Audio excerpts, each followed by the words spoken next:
हाँ, स्वप्न में जो आती है वो सच्चा होता है। स्वप्न में जो आते हैं वो सच्चा होता है बाबा।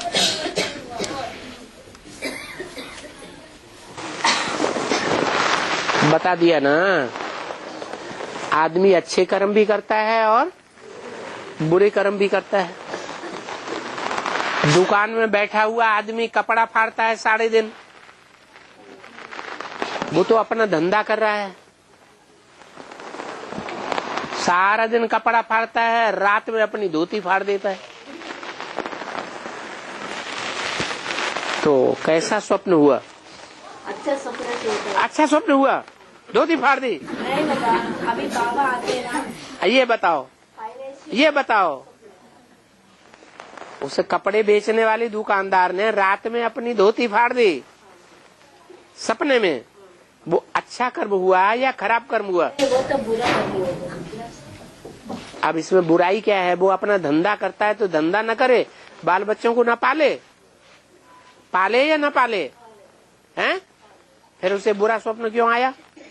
बुरा सपना नहीं, अच्छा सपना। वो अच्छा स्वप्न है। अच्छा नहीं बाबा, हाँ। हमारी आत्मा के लिए अच्छा सपना आते बाबा। तो हो, हम ये आपके प्रश्न को समाधान करने के लिए इस मिसाल दिया कि वो अपनी धोती फाड़ देता है, उसकी धोती बेचारे की फट गई सपने में।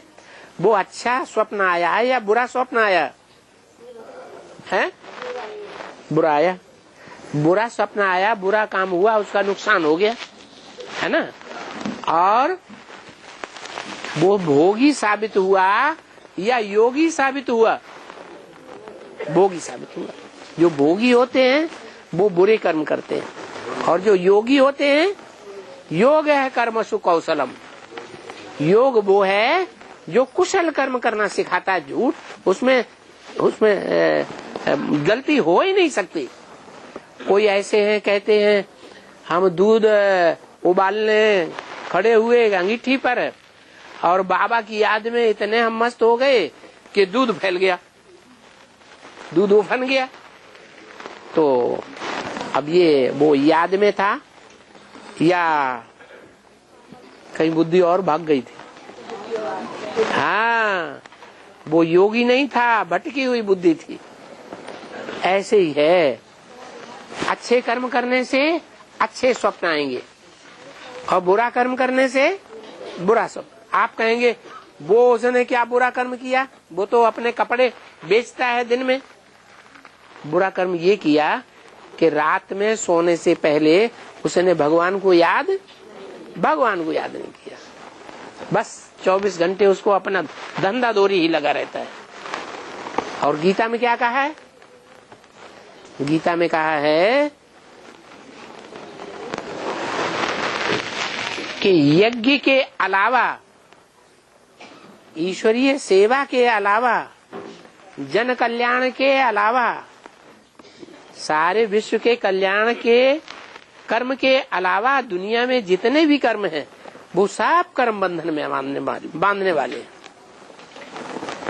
तो वो इतना धंधे में लिप्त हो गया, कपड़े फाड़ने के धंधे में, कि उसे ये याद ही नहीं रहा कि हमें भगवान का भी याद करना चाहिए। हाँ जी, याद सेवा इक्वल हाँ, याद और सेवा का बैलेंस रहे।